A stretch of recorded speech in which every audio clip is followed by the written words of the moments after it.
We're back here on Peg City Group, CKUW 95.9 FM. We're joined in the studio with Rob Crooks, and we just heard Ghost off of your new EP, Hearts. And it's a really interesting album for your solo work. It's not exactly hip hop. It's not exactly indie rock. It's somewhere in between.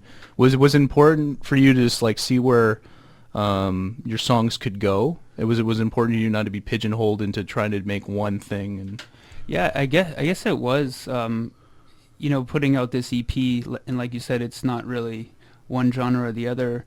It does feel kind of freeing. Like I'm not so worried about pleasing anybody or sticking to any constraints.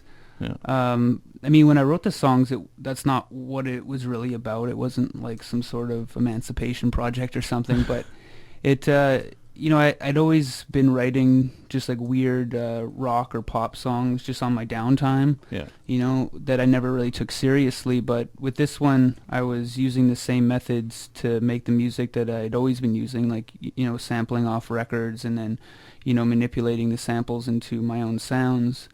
And then for me to just put them together, and just like the way the songs came out was really organic. I wasn't really thinking about, okay, I should have 16-bar rap verse here and then a chorus and then another 16-bar rap verse. They just kind of came out really easily. Yeah. And this has been a long process to make this EP, right? Because like I remember some of these songs were originally demos and released on Well, I think I was a little hesitant to push them and put them out as a actual project, right? So I mean, the songs have been around for a long time. It didn't necessarily take that long to put the songs together. Yeah. But it did, I think, take a while for me to become confident in the project enough, or to get behind it enough to actually put this time and effort and money into, actually putting it out as a release and presenting that as my music. You're known for being in like several projects at once. Was it difficult to try to have time to make a solo project when you have so many other commitments? Well, I mean, sometimes you have a solo project almost as default, because when you're in other groups, other people in the groups have their own lives and they have their own things going on. So sometimes when you're rearing to go and you want to make music, people in your band don't have the time or whatever else. So, I mean, when I go out and make music with people in the other bands I'm in, it's kind of like, we set a time and we hang out, and then the solo stuff is kind of the stuff I do when I come home and I'm in my bedroom alone or something. Yeah. Is it more of a is that process more intimate because of that? Like are you willing to say some things you wouldn't necessarily say through this solo stuff other than Magnum KI and other stuff? Yeah, I think definitely. I think it's there's no walls up. It's just very it's very raw. It's very I'm not worried about what other people think as much. And sometimes you get caught up and you write these songs that are do have a personal bent to them, or even if they're not personal, they kind of seem like they could be personal. Yeah. So you just push them out, and you're not really expecting the reaction you get. Yeah. But yeah, I'd say so. Totally. Hey Hey is probably the catchiest song since Blur's Song 2, in my opinion. I can't listen to enough of it. Are you interested in exploring more kind of indie rock, kind of poppy kind of stuff, and seeing where that goes, or are you just gonna go back to focusing on hip hop? Or I'm gonna continue in this strain. I don't know if the future's going to hold a bunch of more Hey Heys. Yeah.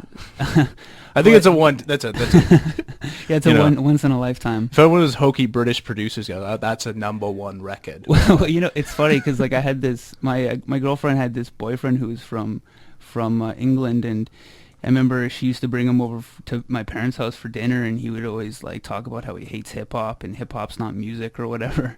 And then I remember he heard that song, and he just like he comes up to me. He's really quiet. He never used to really talk to me that much. He goes, "I like that tune, man. That tune, hey hey." I was like, yes.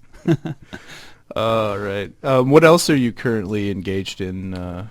Well, this is my main focus right now. Magnum KI does have an album that's complete, and we're just waiting for a time where all four of us can coordinate our efforts and put that record out, which will probably be not too much longer, probably later, probably the beginning of summer or very into spring. Cool.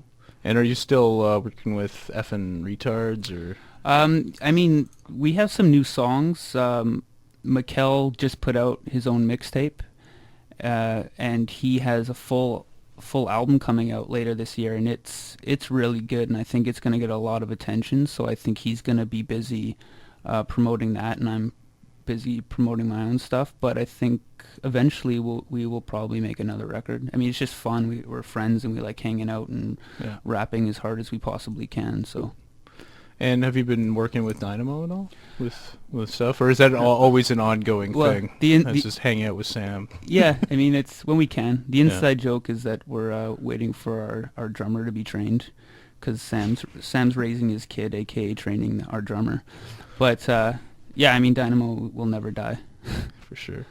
So let's talk about the show. You have an EP release, 4 Hearts, coming up on is it next Thursday? Yeah, it's Thursday at the Low Pub. Yeah, and who do you have opening? You got some pretty good big names opening for you too as well. Yeah, I got 2 Rocks of Stone. Yeah. They haven't been so active recently as they have been in the past. So for people who don't know them, they're they have all their gear on stage. They have samplers and synths on stage, and they kind of build up these grooves, all live. Yeah. And then sometimes they rap on them, and sometimes they just let the grooves go. They're really interesting guys. They make really interesting music. One of the guys, Ryan, is the guy who runs Golden City Fine Arts in Chinatown. Cool. And then the other one is Nestor Winrush, who I think most people will know that name. He's a hip hop staple, and he's kind of got that soul feeling to his music. That's why I wanted to choose, for my opening acts, I wanted to choose other artists who are hip hop, but also kind of pushing the boundaries of hip hop. Yeah, I mean, anyone who's heard Ness stuff he can push the boundaries or whatever he wants to do. Yeah. And I think he made the ad for you actually that we. I haven't even heard it, but it's pretty awesome. I think we should probably go out on that. But cool. Yeah, thanks for coming on, Rob. Thanks for having me. Man. Congratulations, it's a great EP. Thank you, man. And we'll hear this ad, and of course we're gonna play some Hey Hey. We can't let you go without playing that once again. Cool. We'll talk to you later. And again, go check out Rob Crooks, Nestor Winrush, and 2 Rocks of Stone going on at the Low Pub Thursday, March 15th. Sometimes you get 2 machines together and they go poof, poof, poof, poof, poof, and then it goes, and then you say, yo, how does he do that? Then you're like, yo, what happens if the guy writes really good songs to it? Then I say to you, Hearts, EP, Rob Crooks, CD release, featuring Nestor Winrush, 2 Rocks of Stone, Low Pub, March 15th. You could download it. Then you're like, yo, who brings it to us?